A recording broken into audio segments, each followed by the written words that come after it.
Sino naman kaya yung tropa nagsusuot? Pre? Oy! Oh! Ba't nandiyan ka, pre? Dito lang ako! Ginagawa mo dyan? Sabi daw kasi nila, brand new. Sabi ko, second hand lang to. Tignan mo.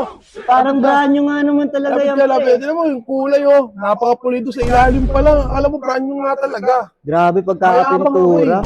Oo. Solid. Oh. Ano tawag dito, pre? Ito, Isuzu close band to, pare. Solid to. Pang negosyo natin, mga kailangan nyo. Sapakin ko kayo. Ito, pintura pa lang. Pulido na. Alam na alam mong quality. Grabe naman. Di ba? Wala kang masasabi dito. Pwede pang business, no, pre? Ito. Tignan mo. Brand new ba yan? Uy, Tignan mo. uy, Tignan mo kung brand new yan, Uy. pare. uy. Mayabang ako Ang eh. inis. Mayabang ako. Brand new ba yan? Diba, mainis? Grabe. Tignan mo yung gulong. Ayos to. Tignan mo yung gulong. Second hand ba yung gulong? Ha? Second hand ba to? Mas makapal pa to. Mas matagal pa to sa relasyon nyo. Tandaan mo. Grabe ng Quality inis yan. niyan, pre. Anong ginawa mo dyan?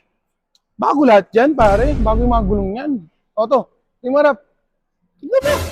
Matsura yan. Brand new. Second hand lang to. Dito lang yung sa Tascor Compound. Imus, Cavite. Pag-asa Street, Anabuan C. Pupuntahan mo na lang. Titignan mo na lang yung unit. Napakaganda. At maglilibot ka pa dito. Maraming unit ka makikita dito. Ito pa lang.